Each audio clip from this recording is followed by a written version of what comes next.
Welcome back, guys. This is a follow-up video to questions 9 and 10 on that chapter 8 test. So I had the question posed to me. We created this rule for number 9, but wouldn't that rule change depending on where my original point was? Now, we got that rule from our point 0, 0, our origin point, then reflecting across that pink line, landing here. Please ignore the purple lines right now. Then I reflected across my other pink line of x equals 6 and landed out here. So let's play this situation out if we choose a different point. So again, we're going to reflect over these pink lines, x equals 1 and x equals 6. We do the x equals 1 first because it is closest to the value being reflected. So let's change that to some point, I don't know, let's go out here as far as we can. So that's going to be -3, whatever vertical distance it is, but it doesn't really matter because, well, let's be technical. 1, 2, 3, 4, 5, 6, 7, 8, 9, 10, 11. So we have -311. Ironic, one of my favorite bands is 311. So then when we look at how far is it to the reflection line, it is a distance of 4. So we will reflect that far on the other side of the line. 1, 2, 3, 4. And my initial, let's just call that B. So my initial B prime point will be right there. Then when I go to reflect across the line x equals 6. When I go to reflect across that line, I only have a distance of 1 to get to that line now. And now I end up out here at B double prime. And when I check the entire distance to get there, 1, 2, 3, 4, 5, 6, 7, 8, 9, 10 lands me at B double prime, and this rule still holds true. Let's try that one more time with one more point, but this time I'm going to put it in between my two lines of reflection. Ooh, we're getting crazy now. So let's use this point, and that's going to be at 3. Sorry, there's a lot going on here. Remember to reference back to our origin point right here. So that point's at 1, 2, 3, and then up 10, so that's 3, 9.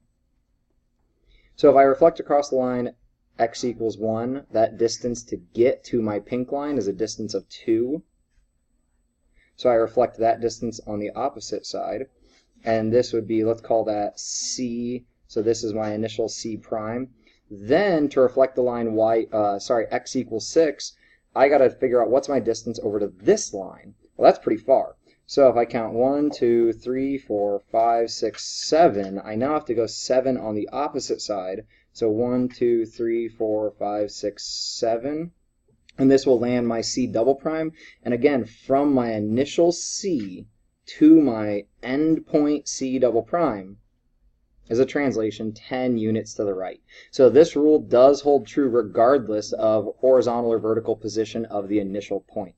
Now let's play with that on number 10 as well. Sorry, I think I just kicked my camera there.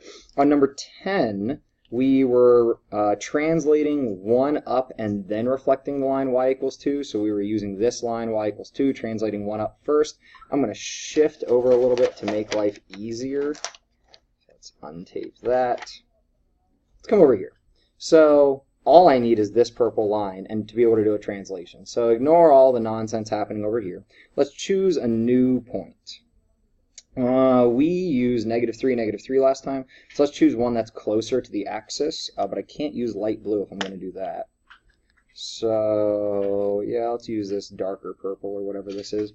So if I choose a point, let's say right here, and that is some far amount negative on the x's, and my y is just a -1. So now if I translate my y up 1, like my initial translation rule tells me to do, that, and let's call this, I guess, a point D, because we haven't used D yet. So if I translate up 1, this is my initial D prime, and then if I reflect on the line y equals 2, I've got a distance of 2 to get there, so I go a distance of 2 to get to my new point, and I have D double prime. Well, let's check, does that rule hold true if I reflect the line y equals 1.5? So I look at the line y equals 1.5, the distance to get from my D to my line of 1.5 is 1, 2 1/2. So then I go half, 1, 2 away from it, and I land at my D double prime. This will work out again if we try this with a different point. So let's say, what if we started, I don't know, further away, since we started only 3 away there. So let's start 1, 2, 3, 4, 5, 6. We're at a y equals -6 right now. So if I translate up 1, and this is going to be point E, so this would be point E prime. There was my translation up 1. Now I reflect on y equals 2. If that was 6 down, this is 5, 6, 7. So I need to go 7 up from that. 1, 2, 3, 4, 5, 6, 7. Luckily, I can still put that point there. That's going to be my E double prime because I did both transformations.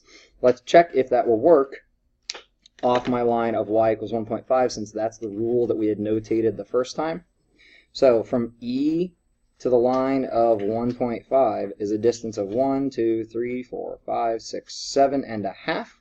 So I can start with the half and then go another 7. 1, 2, 3, 4, 5, 6, 7, and I end up at my E double prime. So as we can see there, it does not matter what point we start at. Those transformation rules will actually hold true regardless. So still our answer for number 9 is going to be that the composition of those two transformations is a translation 10 to the right.